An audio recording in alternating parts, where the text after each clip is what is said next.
demain jeudi. En France aussi, c'est la confusion. Bonjour Marc Pope. Bonjour Pauline. La Grande Mosquée de Paris et le Conseil français du culte musulman ne sont pas raccords niveau calendrier.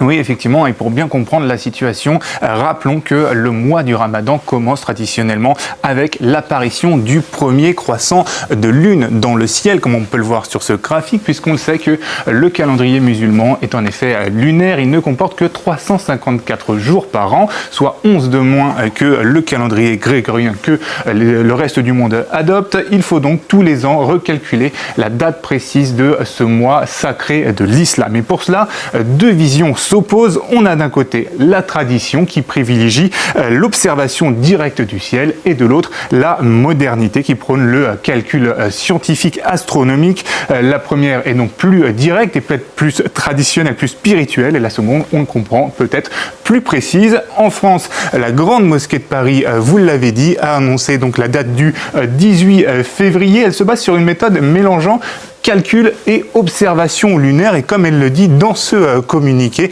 ici même, eh bien, la commission théologique rappelle que ces deux méthodes complémentaires participent à l'unité des musulmans de France et facilitent l'organisation du jeûne du Ramadan. Elle a ainsi annoncé donc le début du mois, donc aujourd'hui même, et de son côté, le Conseil français du culte musulman adopte la seconde méthode et elle se base plutôt sur le 19 février.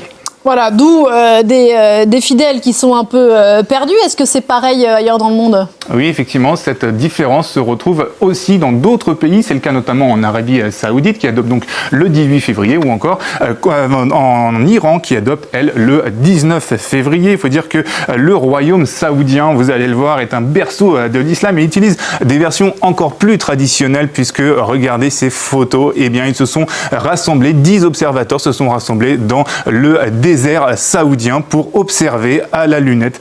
Donc clairement ici le coucher du soleil et donc le lever de la lune. C'est ce qu'on appelle la nuit du doute, Laylat el-Shak en arabe. La Cour suprême d'Arabie Saoudite a ensuite annoncé donc la date du 18 février. La République islamique d'Iran, elle, a opté pour le 19, tout comme la Turquie. Ce même débat devrait également se reproduire en ce qui concerne la date de l'Aïd el-Fitr, la rupture du jeûne qui marque donc la fin du mois du Ramadan. Les instances favorables à la méthode traditionnelle attendront donc le dernier moment et l'observation du ciel pour se prononcer. Le CFCM et les partisans du calcul scientifique, eux, ont déjà annoncé la date, et ce depuis le 2 février dernier. Ce sera donc le 20 mars prochain, comme on peut le voir ici. En tout cas, et on peut souhaiter un très bon Ramadan à tous les musulmans du France et du monde. Ramadan Karim.